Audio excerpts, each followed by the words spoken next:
شہر نامہ اردو سیگمنٹ میں حاضر خدمت ہے چند خبریں۔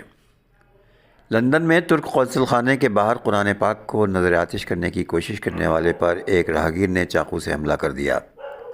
عالمی خبر رسائی ادارے کے مطابق برطانیہ میں ترک سفارت خانے کے سامنے ایک ملعون احتجاج کے نام پر قرآن پاک کو جلانے کے لیے ناپاک ارادے سے آیا تھا۔ اس دوران وہ یہ مکروہ حرکت کرنے ہی جا رہا تھا کہ راہگیروں نے ان میں سے ایک نے اس پر حملہ کر دیا۔ اس کو گرا دیا گیا۔ ملعون شخص کے ہاتھ سے قرآن لے لیا گیا اور اس پر گھوسوں اور لاتوں کی برسات کر دی گئی۔ اس پر تھوکا۔ سوشل میڈیا پر وائرل ویڈیو میں دیکھا جا سکتا ہے کہ ملعون شخص کے ہاتھ میں قرآن پاک کا کچھ حصہ جل رہا ہے۔ ویڈیو میں راہگیر کو ملعون شخص پر چاقو سے حملہ کرتے ہوئے بھی دیکھا جا سکتا ہے، جس میں بدبخت شدید زخمی ہو گیا ہے۔ پولیس اہلکاروں نے بدبخت کو مشتعل ہجوم سے بچایا اور ایمبولینس کے ذریعے اسپتال منتقل کر دیا، جہاں اس کی حالت خطرے سے باہر بتائی جا رہی ہے۔ پولیس نے چاقو سے حملہ کرنے والے شخص کو بھی حراست میں لے لیا ہے، جس سے پوچھ گچھ کی جا رہی ہے۔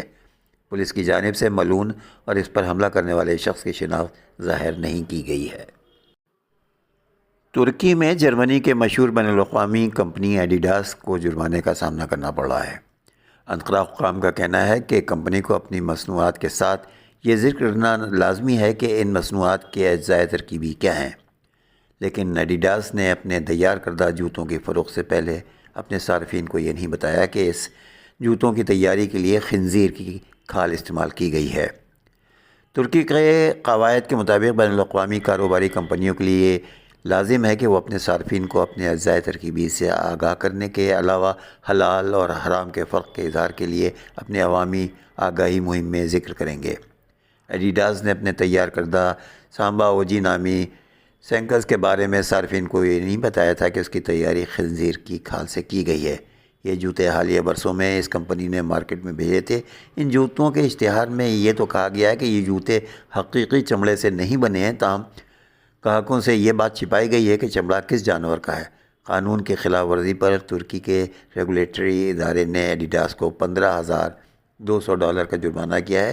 دوسری جانب ایڈیڈاس نے اس بارے میں کوئی تبصرہ نہیں کیا ہے۔ نیو یارک سے ایک خبر کے مطابق یہودی مذہب سے تعلق رکھنے والے 390 مذہبی رہنماؤں نے اسرائیل کے خلاف اشتہار جاری کیا ہے، جس میں غزہ میں فلسطینیوں کی نسل کشی کی سخت مذمت کی گئی ہے۔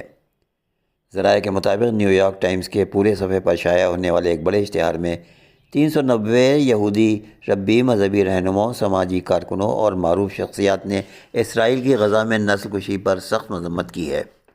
دستخطوں کے ساتھ اس اشتہار میں واضح الفاظ میں کہا گیا ہے کہ یہودی عوام کسی بھی قسم کی نسلی تطہیر کو مسترد کرتے ہیں۔ اس کے ساتھ ساتھ امریکی صدر ڈونلڈ ٹرمپ کی جانب سے فلسطینیوں کے خلاف دی جانے والی نسل کشی کی تجویز کو بھی مذمت کی گئی ہے۔ یہ اشتہار و عالمی شخصیات کے بیانات ثابت کرتے ہیں کہ اسرائیل کی کارروائیوں پر بین الاقوامی سطح پر تنقید میں اضافہ ہو رہا ہے، یہاں تک کہ خود یہودی رہنما بھی اسرائیل کی پالیسیوں کے خلاف آواز بلند کرنے لگے ہیں۔ معروف فلم ڈائریکٹر جوناتھن گلبرز نے کہا کہ یہودیوں کے خلاف دوسری جنگ عظیم میں ہونے والے مظالم کو آج ایک قابض قوت نے اپنے حق میں استعمال کر لیا ہے۔ ڈونلڈ ٹرمپ امریکہ میں جب سے برسر اقتدار آئے ہیں، سخت گیر فیصلوں کے لیے پہچانے جانے جا رہے ہیں۔ حالانکہ بہت سے فیصلوں کے لیے ان کی مذمت بھی کی جا رہی ہے اور کہیں پر ستائش بھی ہو رہی ہے۔ اب ایک نیا فیصلہ آیا ہے جو تقریباً 10,000 سرکاری ملازمین کو انہی نے ایک جھٹکے سے نکال دیا ہے نوکریوں سے۔ ٹرمپ نے اپنے معاون ایلن مسک کے ساتھ مل کر ایک ہی دن میں 9,500 سرکاری ملازمین کو نوکری سے نکالنے کا فیصلہ کیا ہے۔ یہ ملازمین سرکاری زمین کے تحفظ سے لے کر ریٹائرڈ جوانوں کی دیکھ بھال تک کے کام میں لگے ہوئے تھے۔ اطلاع کے مطابق نوکرشاہی کو کم کرنے کے لیے ٹرمپ انتظامیہ نے یہ بڑا قدم اٹھایا ہے۔ محکمہ داخلہ، توانائی، ویٹرن آفیسر، زراعت، صحت اور دیگر کئی محکموں میں ملازمین کی کٹوتی کی گئی ہے۔ جن لوگوں کو نوکری سے نکالا گیا ہے ان میں سے زیادہ تر پروبیشن پیریڈ میں تھے۔ بہت سارے ملازمین کو نوکری کرتے ہوئے 1 سال بھی نہیں ہوا تھا۔ وہیں کچھ سرکاری ایجنسیوں کو بھی بند کر دیا گیا ہے، ان میں کنزیومر فائنینشیل پروٹیکشن بیورو بھی شامل ہے۔ اس درمیان انٹرنل ریونیو سروس میں بھی ہزاروں ملازمین کو نوکری سے نکالنے کی تیاری کی جا رہی ہے۔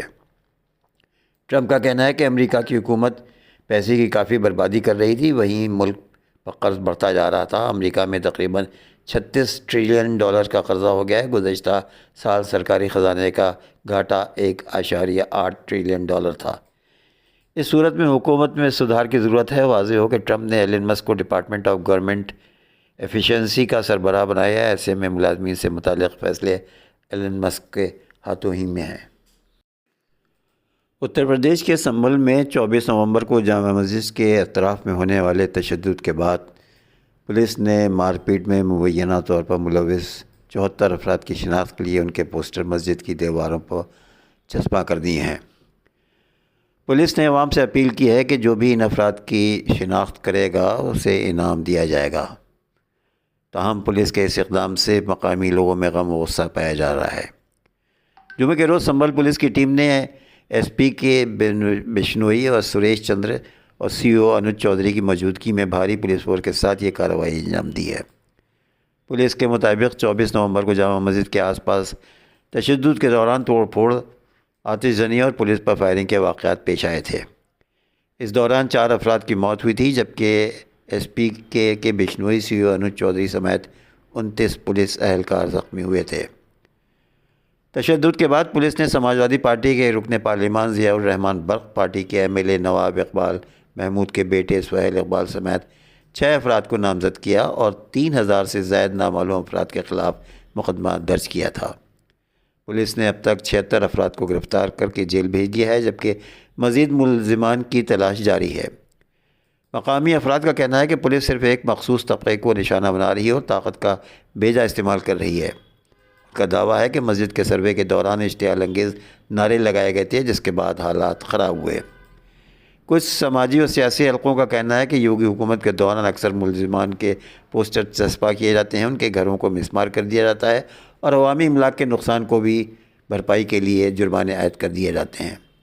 پولیس کا موقف ہے کہ پوسٹر چسپاں کرنے کا مقصد تشدد میں ملوث افراد کی شناخت کرنے کے انہیں قانون کے کٹہرے میں لانا ہے۔ ایس پی سریش چندر کے مطابق مزید افراد کی نشاندہی کی جا رہی ہے اور جلد ہی دیگر چہروں کو بھی پہچان لیا جائے گا۔ اردو کی بقا اور تحفظ کے لیے شہنامہ چینل ضرور ملاحظہ فرمائیں۔